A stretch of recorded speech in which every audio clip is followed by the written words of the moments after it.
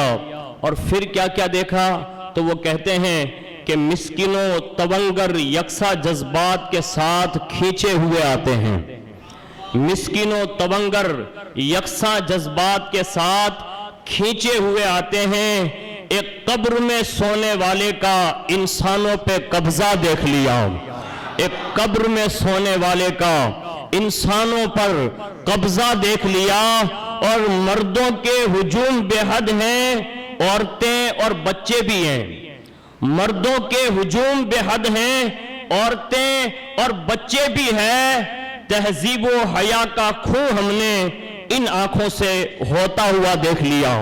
اور کہتے ہیں اس پر بھی کرم نے خواجہ کے محروم کسی کو کب چھوڑا، یعنی یہ سب کچھ ہونے کے باوجود بھی کہتے ہیں کہ اس پر بھی کرم نے خواجہ کے محروم کسی کو کب چھوڑا، روتے ہوئے آنے والے کو ہنستا ہوا جاتا دیکھ لیا، روتے ہوئے آنے والوں کو ہنستا ہوا جاتا دیکھ لیا۔ اور ہم سب کی طرف سے وہ ایک حاضری لگاتے ہوئے کہتے ہیں کہ حاضر بھی ہوئے، چادر تھامے، بوسے بھی لیے اور سلام بھی کیا، حاضر بھی ہوئے، چادر بھی تھامے، بوسے بھی لیے اور سلام کیا، مانگی بھی دعائیں، برہا پہ کرم تھا، غوث و رضا کا دیکھ لیا۔ ایک بار محبت کے ساتھ درود شریف پڑھ لیں، اللہم صلی وسلم وبارک علی سیدنا مولانا محمد النبی الامی الحبیب العالی القدر العظیم الجاہ وعلی آلہ وصحابہ وبارک وسلم۔ صلاۃ و السلام علیک یا رسول اللہ صلی اللہ تعالی علیہ وآلہ وسلم۔ گزشتہ جمعۃ المبارکہ میں ہم اور آپ سب نے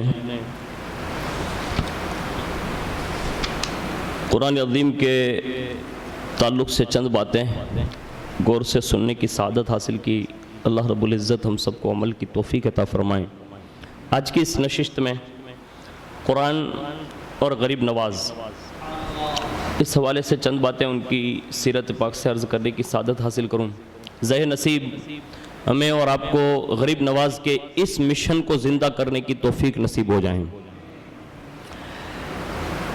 غریب نواز رضی اللہ تعالیٰ عنہ کی سیرت سننے سے پہلے قرآن عظیم نے جو ایمان والوں سے جو تقاضا پیش کیا قرآن کے حوالے سے، وہ چند باتیں سماعت کریں۔ اللہ رب العزت ارشاد فرماتا ہے کہ ایمان والو، اللہ سے ڈرو اور ہر جان یہ دیکھے کہ اس نے کل کے لیے آگے کیا بھیجا ہے، اور اللہ سے ڈرو، بے شک اللہ تمہارے اعمال سے خبردار ہے، اور ان جیسے نہ ہو جو اللہ کو بھول بیٹھے، تو اللہ نے انہیں بلا میں ڈالا کہ اپنی جانیں یاد نہ رہیں، وہی لوگ فاسق ہیں۔ دوزخ والے اور جنت والے برابر نہیں، جنت والے لوگ ہی مراد کو پہنچے۔ اگر ہم یہ قرآن کسی پہاڑ پر اتارتے تو ضرور تم اس کو جھکا ہوا دیکھتے۔ اللہ کے خوف سے پاش پاش ہوتا ہوا دیکھتے، اور ہم یہ مثالیں لوگوں کے لیے بیان کرتے ہیں تاکہ وہ اس پر سوچیں اور غور و فکر فرمائیں۔ یہ قرآن عظیم کا ایک عظیم الشان پیغام میں نے آپ کے گوش گزار کیا، جس کا مفہوم یہ تھا۔ تو اس سے پتہ یہ چلا قرآن عظیم کی عظمت یہ ہے کہ اگر اس کو پہاڑ پر اتارا جاتا تو پہاڑ اس کو برداشت نہیں کر سکتا، اور اس سے ایک انسانی وجود اور اس کے قلب کی اہمیت یہ بتائی گئی کہ اس کو انسان کسی تمیز عطا کرتے تو انتہائی سخت اور مضبوط ہونے کے باوجود بھی پہاڑ اس سے برداشت نہ کر پاتا۔ یعنی پہاڑ پر نازل کرنے کا مطلب یہ ہے کہ اگر پہاڑ کو انسانی صورت دے دی جاتی لیکن پہاڑ پہاڑی ہوتا، لیکن پھر بھی وہ برداشت نہ کر پاتا، اس لیے کہ اللہ کے کلام میں اللہ کا خوف، رعب اور ہیبت اتنی ہے کہ ان کلام کی ہیبت کی وجہ سے پہاڑ دو ٹکڑے اور ریزہ ریزہ ہو کر بکھر جاتا۔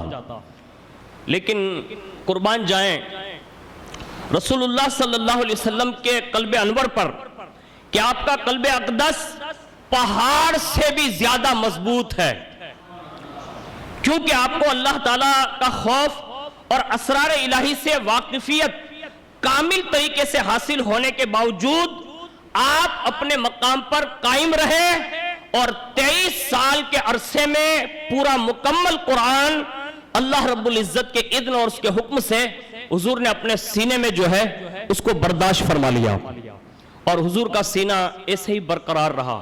یہ حضور صلی اللہ علیہ وسلم کے قلب اقدس کو کوئی سمجھ نہیں سکتا۔ اور قرآن کے جو اسرار و رموز ہیں، روایتوں میں یہ بات لکھی گئی ہے قرآن عظیم کے حوالے سے کہ صبح قیامت تک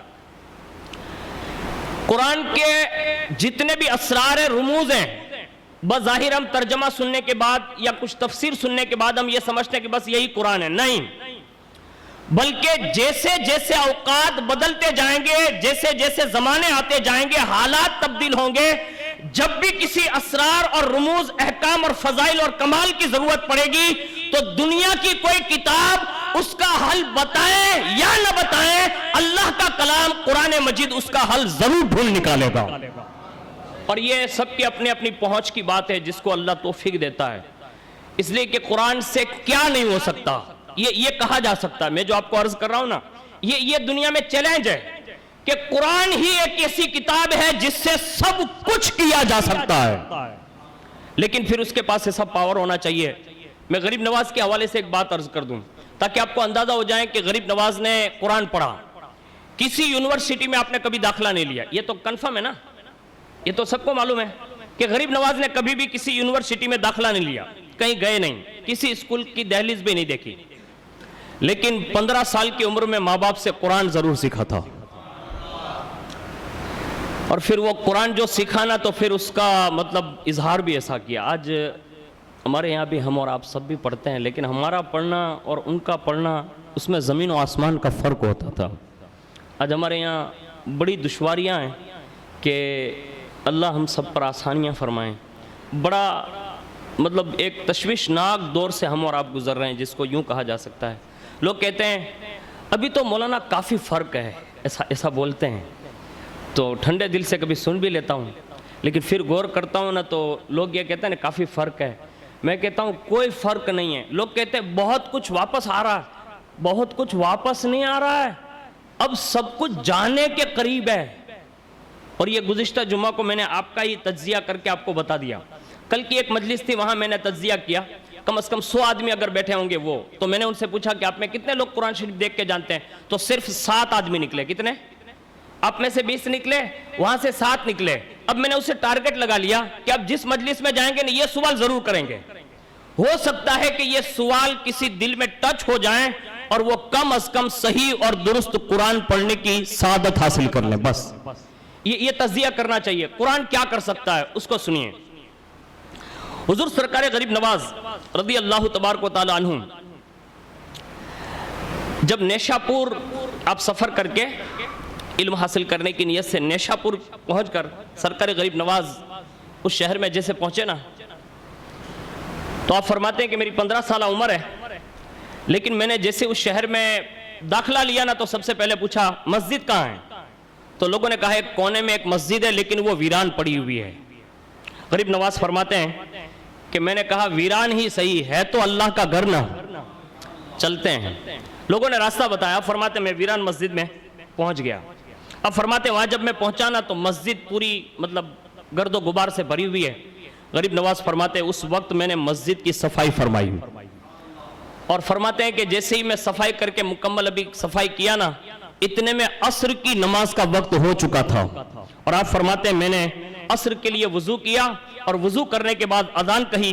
جیسے ہی میری اذان کی آواز بلند ہوئی تو چند بوڑھے لوگ، کون کہتے ہیں؟ سرکار غریب نواز اس وقت کی بات کر رہے ہیں جو اس وقت یہ 809واں عرس گیا نا، اب یہ عرس جاری ہے ابھی، تو یہ 809واں، اب غریب نواز کی عمر اگر آپ دیکھ لیں تو 91 سال ہے، اب غریب نواز 15 سال میں ہے، اب یوں سمجھ سکتے ہیں کہ کم از کم 900 سال کے پہلے کی بات غریب نواز بتا رہے ہیں۔ یعنی اس وقت بھی مسجدوں کی یہ کیفیت ضرور رہی جو آج ہماری مسجدوں کی بن رہی ہے۔ لوگ کہتے ہیں نا کہ اب کچھ نہیں ہو رہا ہے، قرآن چلا گیا نا اس لیے یہ حالت آ گئی ہے، کہ آنے والے وقتوں میں کہیں ایسا نہ ہو کہ مؤذن اور امام صرف جمعہ کے لیے تالا کھولنے کے لیے آئیں گے۔ آپ یاد رکھ لیں اس کو، آپ اس کو اپنی دل کی تختی پر لکھ لیں، اس لیے کہ جن بند مسجدوں کے بارے میں میری نظر سے گزرا ہے نا، لاکھوں کی تعداد میں اس وقت بھی مسجدیں ایسی ہیں جس پر آج بھی تالے لگے ہوئے ہیں۔ اب تلاش کر لیں، اس سے بڑھ کر اور کیا کہوں، جہاں صرف اسلامی حکومتوں کے جھنڈے تھے نا، امیر اہل سنت فرماتے کہ میں ایک زمانے میں بغداد شریف گیا نا، تو بغداد شریف کی جامع مسجد میں بھی تالا لگا ہوا تھا۔ میں اس شہر کی بات کر رہا ہوں، آپ اور ہم یہ سمجھ رہے ہیں کہ ہمارا بغداد شریف ہے ہونا؟ نہیں، احساس کیجئے، آپ کی غیر حاضری کہیں آپ کی نسلوں کو مسجدوں سے دور نہ کر دیں، آپ کی قرآن کی دوری کہیں آپ کی نسلوں کے لیے تباہی کا سبب نہ بن جائیں۔ اس کو لکھ لیں آپ کہ ہم جب سے قرآن سے دور ہوئے، ہماری مسجدوں کی غیر حاضری دیکھ لیں آپ، ہماری مجلسوں میں جو قرآن پڑھنے والے ہوتے ہیں نا وہ بھی شرما رہے ہیں کہ اب قرآن کیسے پڑھیں، اس لیے کہ حالات بہت نازک ہیں، اور جو پڑھ بھی رہے نا ان کو معلوم ہی نہیں ہے، وہ یہ سمجھ کر پڑھا۔ میں کسی پڑھنے والے کو طنز نہیں کرتا، لیکن جو بیچارہ پڑھ بھی رہا ہے نا کسی طریقے سے، اس کو پتہ ہی نہیں ہے کہ وہ پڑھ رہا ہے ثواب کی نیت سے، لیکن غلط پڑھ رہا ہے۔ حدیث پاک کے مفہوم کے مطابق قرآن خود اس کے لیے لعنت کرتا ہے۔ ثواب کا تصور آپ بھول جانا، اس لیے ہمارے علماء فرماتے ہیں کہ کسی ان پڑھ کو قرآن گجراتی میں بھی پڑھنا جائز نہیں ہے۔ کیوں نہیں ہے؟ اس لیے کہ گجراتی میں ہرણિયાનો હ એક છે અને અરબીમાં તમે જોવા જશો તો એમાં બે હ છે, એક હ یعنی جس کو ہا بولتے ہیں اور دوسرا ہا، اور اس میں اگر دونوں میں فرق ہو گیا تو بندہ کفر تک بھی پہنچ سکتا ہے معنی کی فساد کی وجہ سے۔ ہمیں تو یوں لگ رہا ہے کہ حضور نے وہ جو فرمایا تھا نا کہ قرآن کی صرف رسم باقی رہ جائے گی، یہ حقیقت ہے، ہم اپنی نظروں سے دیکھ سکتے ہیں۔ آپ اس لیے اپنے آپ کو بیدار کیجئے۔ غریب نواز کا عرس آتا ہی اسی لیے ہے کہ انہوں نے جو قرآن پڑھا نا، ان کے نقش قدم پر لوگ قرآن سیکھیں۔ غریب نواز فرماتے ہیں کہ میں نے اس وقت مسجد کو صاف کیا، اذان دی، اور چند بوڑھے آئے، اور وہ بھی خوف کے مارے آئے، نماز کے لیے نہیں آئے، وہ خوف کے مارے آئے، اور آنے کے ساتھ کہنے لگے تم نے اذان دی؟ میں نے کہا جلدی جلدی نماز پڑھو، یہاں سے نکل چلو۔ تو اب بوڑھوں کی باتیں تھی، آپ فرماتے میں نے جلدی سے عصر کی نماز ان کی پڑھوا دی، اور اس کے بعد میں نے پوچھا کہ آپ نے جلدی کیوں کروائی؟ تو کہا کہ یہاں ترکستان کے کچھ نو مسلم لوگ آتے ہیں، اور وہ یہاں لوٹ مار کرتے ہیں، اور لوٹ مار قتل و غارت کرتے ہیں، اور خاص کر کے نوجوانوں کو تو بڑی بے دردی کے ساتھ قتل کر دیتے ہیں۔ اس لیے ہم آذان کی آواز سن کر آپ کے پاس آ گئے تاکہ آپ جوان ہیں، آپ کو تو وہ پہلے مار دیں گے۔ جب غریب نواز نے یہ سن لیا تو کہا آپ کرنا کیا ہے؟ کہ ہمارے گھر چلیے اور وہیں قیام کریں تاکہ آپ محفوظ رہیں۔ اس وقت سرکار غریب نواز 15 سال میں جنہوں نے قرآن پڑھا ہوتا ہے وہ کیا کر سکتے وہ سنیے۔ فوراً کہا آپ لوگ گھبرائے نہیں، زندگی اور موت یہ اللہ کے اختیار میں ہے اور میرا محافظ بھی اللہ ہی ہے. قرآن یہ سکھاتا ہے. ابھی دور چل رہا ہے نا, ابھی دوڑم دوڑی چالو ہو گئی سب جگہ, اور اتنے سموسے نے, اتنی مطلب پالٹیاں نے, એમાં એટલો કચરો કરશે ને માણસો કે તમે જોજો આગળ. یہ سب ہم کو لڑانے کے پلاننگ ہے. کبھی کسی غیر کو لڑتے دیکھا آپ نے؟ یہ ہمارے لیے منصوبہ بندیاں ہیں جس کو ہم آج تک نہ سمجھ سکے. کاش ہمارے دل میں اگر قرآن ہوتا نا تو ہمیں سمجھ میں آتی کہ ہم کسی اور پارٹی کے لوگ نہیں ہیں, ہم دربار چشتیت کے لوگ ہیں, ہم غوث پاک کے ماننے والے لوگ ہیں. ہم اپنے ہی بھائی سے دشمنی کر بیٹھیں گے ان معاملات کو لے کر؟ نہیں. آنکھیں کھولو مسلمانوں, تمہارے ہی ہاتھ کے ہتھوڑے سے باقاعدہ تمہارے ہی سروں پر مارا جائے گا, اور تمہارے ہی سر توڑے جائیں گے, تمہارے ہی پیر توڑے جائیں گے. یہ منصوبہ بندی ہے, اور اس کو لوگ الگ ایشو دے کر سمجھاتے ہیں. کہا برکاتی صاحب آمد تم نے کہیں خبرت نہ پڑے. واہ بھائی واہ, کیا لوگ اچھا سمجھاتے ہیں, کیسا سمجھاتے ہیں لوگوں کو. اور ہم سب جو ہے نا اس میں ایسے پھنس جاتے ہیں نا, ایسا لگتا ہے کہ یہ فرض اور واجب کے درجے میں. اس کو لوگ اتنا سیریس لیتے ہیں کہ یہ فرض اور واجب کے درجے میں. اللہ کے لیے آنکھیں کھولو. آپ سال میں جو یہ کرتے ہیں نا, اگر یہ نہیں کرو گے نا تو آپ کو قیامت کے دن کوئی نہیں پوچھے گا کہ آپ نے یہ کیا تھا کہ یہ نہیں کیا تھا. سوال ہی نہیں ہے. اور آپ کا سب سے پہلا سوال یہی ہے کہ کیا تم نے علم حاصل کیا تھا؟ یہ سوال ہے. یہ قیامت کے دن جو 5 سوال ہے نا اس میں یہ ایک سوال ہے, کیا تم نے علم حاصل کیا؟ اور علم حاصل کر لیا تو پھر کیا اس پہ عمل کیا؟ یہ سوال ہے. ایک سوال یہ ہے کہ تم نے عمر کہاں گزاری, ایک سوال یہ ہے کہ تم نے جوانی کہاں گزاری. یہ سوالات کے جواب جب تک قیامت کے دن بندہ نہیں دے سکے گا, قیامت میں ایک قدم بھی اٹھا نہیں سکتا, تب تک وہیں کھڑا رہنا پڑے گا. ہمارے اوپر یہ جو دھن چلائی جا رہی ہے نا اس کا کوئی سوال نہیں, یہ کوئی فرض واجب نہیں ہے. ہاں یہ انگوٹھا دبا کر اگر آپ کسی کو کرسی پر بٹھاتے ہیں نا, اگر یہ 5 اور پیروں کی 5 اور دوسرے پیر کی 5, اگر 20 روزانہ مسجد میں آ کر سجدہ کرو اور یہ 20 انگلیاں لگاؤ نا, اللہ تمہیں ہی آیت الکرسی والا بنا دے گا. لیکن کرے تو نہ کوئی. یہ لوگ یوں ڈھونگ سمجھ رہے ہیں کہ یہ مولانا مولوی کا کام ہے. نہیں, یہ مولانا مولوی کا نہیں. آپ کے دل کی آنکھیں کھولنے کی خاطر عرض کرتا ہوں, جو اس منصوبہ بندی میں شریک ہیں اپنے آپ کو بچائیں, ورنہ حکومت کرنا بڑا آسان ہے, مٹھاس بھی بڑی لگتی ہے, عہدہ حاصل کرنے میں بہت کچھ مزہ آتا ہے, لیکن قیامت کے دن کھڑے رہ کر یہ ساری حکومتوں کا حساب دینا. کوئی فاروق اعظم سے پوچھے, فرماتے ہیں 12 سال کے بعد غالباً خواب میں کسی نے دیکھا نا تو پسینہ پوچھ رہے تھے, اور پوچھا نا کہ عمر بن خطاب کیا حال ہے, کہا اتنے سال ہو گئے ابھی حساب کتاب دے کر آ رہا ہوں. اور ہمارے یہاں تو پڑا پڑی ہو رہی ہے. اللہ سے ڈریے, کسی کے سپورٹ کی ضرورت نہیں ہے, تمہارے سپورٹ میں اللہ ہے اور اس کا رسول ہے. اگر تم یہ غریب نواز کا یہ جملہ سمجھ لو تو کی بات کر رہا ہوں. یہ مارنے والے لوگوں کے بارے میں آپ نے کہا میری فکر نہ کیجئے, میرا اللہ میرا محافظ ہے. پھر اس کے بعد آپ فرماتے ہیں مغرب تک وہیں رہا, مغرب کی اذان دی, جب عشاء کا وقت آیا عشاء کی اذان دی, اور جب عشاء کی اذان دی تو پہلے تو بوڑھے آئے عصر میں, وہ چلے گئے, مغرب میں صرف 2 آئے. جب عشاء ہوئی نا تو کوئی نہیں آیا, اور جب کوئی نہیں آیا آپ فرماتے میں نے نماز شروع کر دی, اور جیسے میں نماز پڑھ رہا تھا آپ فرماتے میں دوسری رکعت میں تھا, اور یہی رکوع جو میں نے ابھی آپ کے سامنے تلاوت کر کے ترجمہ سنایا نا, غریب نواز فرماتے ہیں کہ دوسری رکعت میں سورہ حشر کا آخری رکوع پڑھ رہا تھا. اسی حالت میں وہ لٹیرے لوگ آ گئے, ڈاکو لوگ جو نو مسلم تھے آ گئے, اور آنے کے بعد جیسی مسجد میں انہوں نے انٹری کی, آپ فرماتے ہیں کہ ان لٹیروں پر قرآن نے ایسا اثر کیا کہ میری آواز سننے کے ساتھ ہی ان کے بدن پر لرزہ طاری ہو گیا, وہ ڈر گئے. آج ہمارے یہاں جو سبھائیں ہوتی یا جو کچھ بھی ہوتا ہے اس میں گالیاں دی جاتی ہے, ایک دوسرے کی بکواس کی جاتی ہے, قرآن نہیں سنایا جاتا, اور اس میں یہ ہم سب اتنے شرکت کرتے ہیں. مجھے تو حیرت ہے, آنے والے وقتوں میں لوگ پروگرام کرنا بند کر دیں گے. وجہ کیا؟ آپ کی غیرحاضری.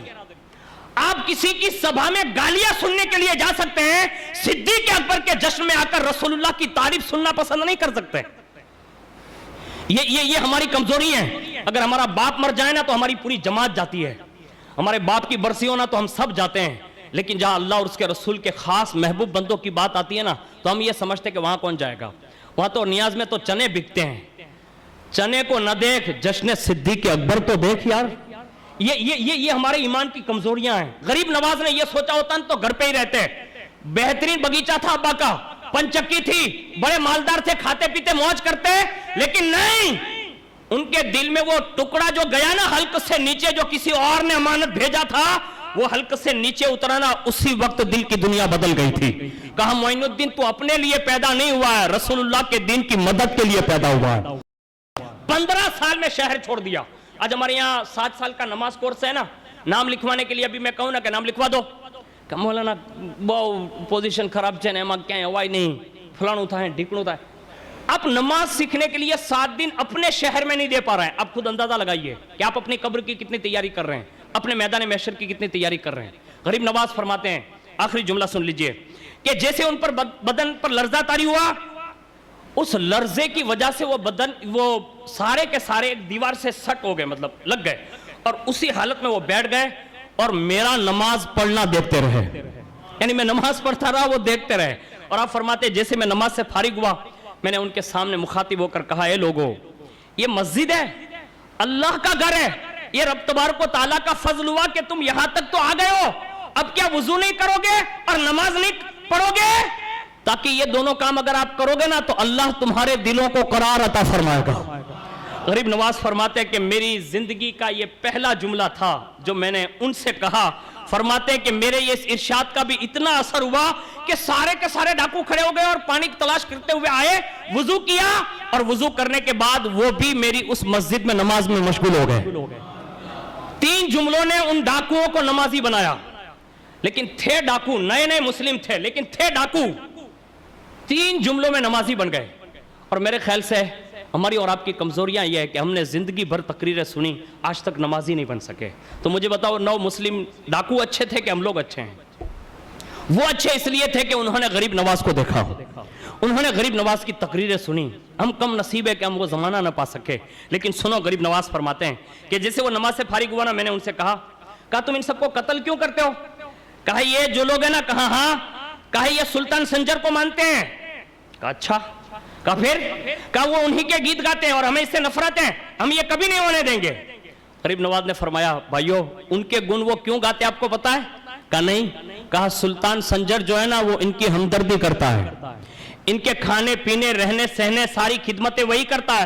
آپ بھی ان کی خدمت میں لگ جاؤ نا, وہ سلطان سنجر کی باتیں نہیں کریں گے, وہ تمہاری باتیں کریں گے. یعنی یہ تعلیم دی, اخلاق سکھایا. اور جب اخلاق سکھایا نا, غریب نواز فرماتے میرے یہ چند جملے بھی اتنے اثر کیے کہ یک زبان ہو کر کہتے, حضور آج تک ہمیں کسی نے یہ باتیں نہیں بتائی جو ابھی آپ نے بتائی. آج سے آپ کے ہاتھ پر توبہ کرتے ہیں, آج سے کسی کو لوٹیں گے بھی نہیں, کسی کو ماریں گے بھی نہیں. یعنی ان لٹوروں نے غریب نواز کے پڑھنے کے سفر کے دوران نیشا پور میں ان سب نے توبہ کی اور سچے دل سے وہ تائب ہو گئے. کیوں؟ وجہ صرف ایک بنی کہ انہوں نے ایک رکوع غریب نواز سے سن لیا تھا, قرآن. اب سے بھی عرض ہے کہ غریب نواز کو قرآن سے جو محبت تھی نا, وہ بعد میں انشاءاللہ عرض کروں گا کبھی. آپ سے بھی اگر غریب نواز کو آپ سے بھی محبت ہے, آپ کو غریب نواز سے محبت ہے, آپ اللہ کے لیے قرآن سیکھیے, اپنے بچوں کو سکھائیے. جہاں بھی آپ کو موقع ملے نا وہاں پہنچ جائیے, اور پہنچ کے اپنی زندگی میں اتنا تو قرآن ضرور سیکھ لیجئے کہ کم از کم آپ اپنی نماز درست کر سکیں. اللہ تعالیٰ کہنے سننے سے زیادہ ہم سب کو عمل کی توفیق عطا فرمائیں.